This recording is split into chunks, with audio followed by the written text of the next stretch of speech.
जम्मू कश्मीर के मौलाना आगा सैयद अब्बास रिजवी ने वंदे मातरम को लेकर विवादित बयान दिया। मौलाना ने कहा कि हमारे जवानों को वंदे मातरम के नाम पर डराया जाता है। मौलाना ने पाकिस्तान में शिया मुसलमानों के हालात से भारत के शियाओं का कंपैरिजन किया। मौलाना आगा ने कहा कि भारत में शियाओं से पाकिस्तान जैसा सलूक किया जाता है। उन्हें संसद में लेकर किसी भी महकमे की हिस्सेदारी नहीं मिलती।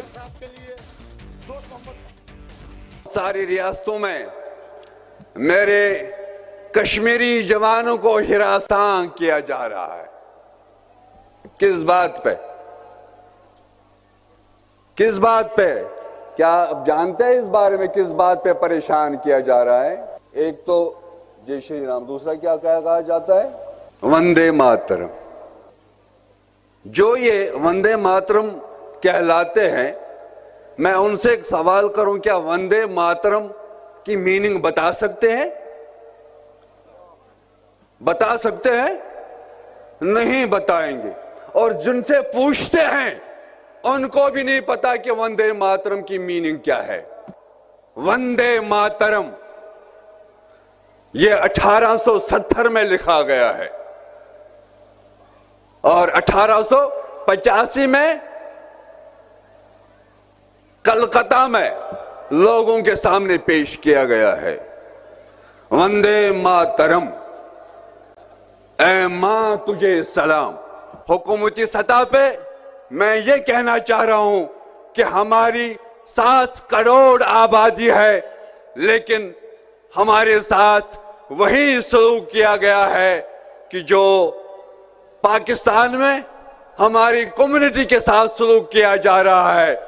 7 करोड़ आबादी होने के बावजूद हमारी नुमाइंदगी मरकजी हुकूमत में नहीं, राज्यसभा में नहीं और किसी भी महकमे में हमारी नुमाइंदगी नहीं है।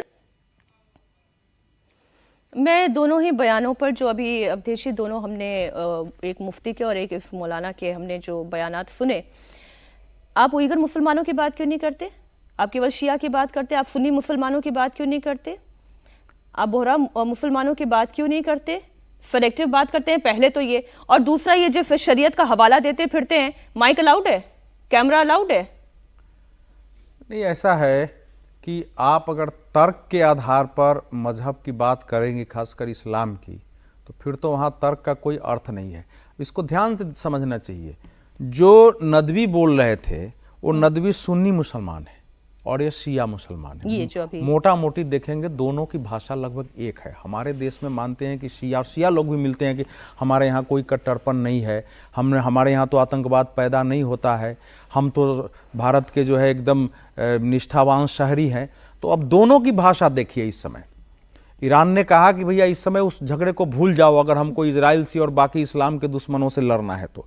अब पहले देखिए, मुफ्ती शमाइल जो है वो क्या है, वो उसी दारुल उलूम नदवतुल उलेमा जो लखनऊ में है, जो सामान्यतः माना जाता है कि शिया धर्म गुरु चलाते, उसी से वो पढ़े हुए हैं। इस्लाम की जबरदस्त डिग्री उनके पास है और वो 2 संस्थाएं चलाते हैं जो एक ऑनलाइन इस्लाम की ही शिक्षा देता है, उसका नाम है मार्कज अल वाहियान, और दूसरी उन बाद में बना है वाहियान फाउंडेशन। तो दुनिया भर में यही प्रचार कर रहे हैं इस समय। जो आपने सुनाया है वो एक पंक्ति उनकी लगातार है, उसको मैं सुना दूं फिर आपका स्पष्ट हो जाएगा उत्तर। आपको यह दिमाग में बैठा लेना चाहिए, दीन इस्लाम वह दीन है जो वाहिद है, इसके अलावा जितने धर्म और विचार दुनिया में मौजूद हैं इस्लाम के अलावा वो ये सब गलत हैं। कोई भी शख्स उस वक्त तक काबिल नहीं हो सकता है जब तक वह दीन इस्लाम में दाखिल न हो जाए। ये इनका मूल है, सब जगह आपको मिल जाएगा इनके भाषण का, ये लगातार बोलते हैं। अब जो दूसरे सज्जन है, आप देखो ये जो भाषा अभी शुरू हुई है ना, ये लगभग 1900 ईस्वी से इसी प्रकार की भाषा सुनते सुनते 1947 तक आके 1940 में जो हमने डायरेक्ट एक्शन तब तो ये लोकतंत्र के लिए खतरा है। नहीं, भारत के लिए खतरा है, दुनिया के लिए खतरा है ये। और इसका सामना अगर हम आज भी सेकुलरिज्म, और सेकुलरिज्म तो हम हैं, जो इस देश का हिंदू है वो सेकुलर है, क्योंकि हमको आज भी जो है इस्लाम से समस्या नहीं है, लेकिन इस्लाम के कट्टरपन से हमको समस्या है। और अगर इस्लाम का पड़ जाए कट्टरपन बना दिया गया जो कह रहे हैं, वो आप सोचो, कश्मीर से भारतीय जनता पार्टी ने एक जो मुस्लिम राज्यसभा में लिया वो शिया है, लेकिन वो शिया जो है वो करगिल के क्षेत्र के हैं, तो वो कह रहे हैं कि शिया राज्यसभा में नहीं, एक को लिया है बीजेपी ने, वो शिया को लिया है। वो कह रहे हैं कि सिया जो है क्या कुछ नहीं। भाई आप आपस में लड़ो ना, सुन्नी अगर आगे हैं आपसे तो आपकी समस्या है, लोग तो मुसलमान को मुसलमान मान रहे हैं। आप मिलजुल के अपना रिप्रेजेंटेशन करो, रिप्रेजेंटेशन लो, आपका अधिकार है, उसमें तो कोई समस्या नहीं है।